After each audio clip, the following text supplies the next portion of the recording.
Balaji recording studio नौखा बाजार सुपौल। आग जो दिल में लगी है उसे दुनिया में लगा दूंगा मैं। जो तेरी डोरी उठी जमाने को जला दूंगा मैं। जमाने को जला दूंगा मैं, जला दूंगा मैं।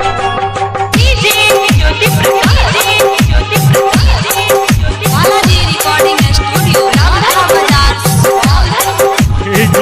अरे मकर सुना न जान छोड़ कर जय बजहिया जान हम नहीं जीवोगे। ससुरा जय बजहिया ओ दिन जहर पीवोगे। कौन कमी पहले जान तुगे हमर खुश नहीं मिलता जान ससुरा में के खुश नहीं मिलता तोरा ससुरा में।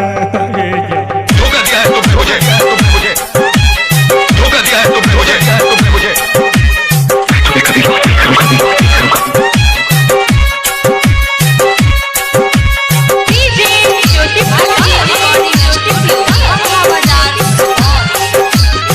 हमें तो अपनों ने लूटा, गैरों में कहा दम था।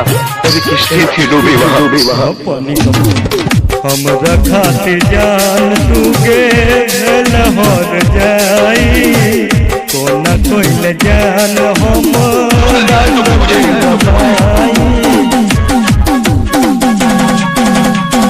हमरा खातिर जान तुगे लहर जाई।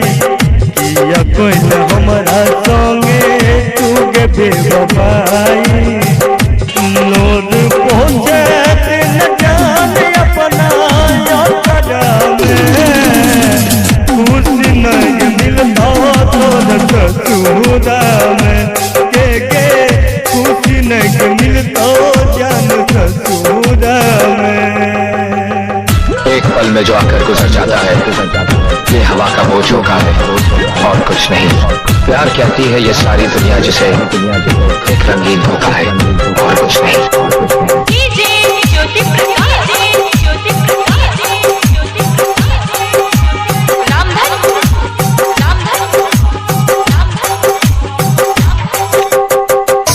मरबो या जीवो तोरा नहीं छोपरवा के घरी है न जान हमरा खातिर आगे।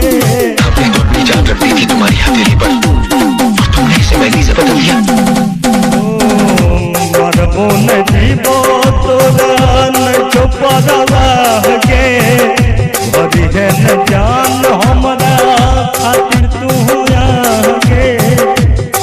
कर कह जाए जिंदगी हमर खतरा में खुश नहीं मिलता जान ससुरा में के खुश नहीं मिलता तोरा ससुरा में।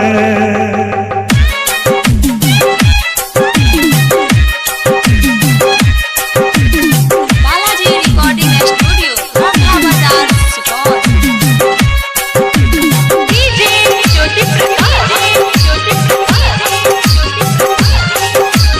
हमने तो अपनी जान रख दी थी तुम्हारी हथेली पर और तुमने इसे मेहंदी से बदल दिया। अरे अगर धड़कन ही छीनी थी तो इस पत्थर को दिल क्यों दिया। पल में जानू हमरा तो बेगाना हम ही जियो तोहार जानू दीवाना।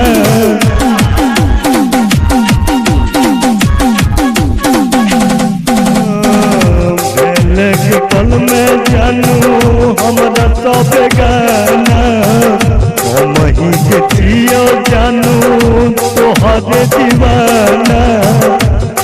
कौन कमी पहले जान तू सूल नदाम खुश नहीं मिलता जान ससुरा में के खुश नहीं मिलता तोरा ससुरा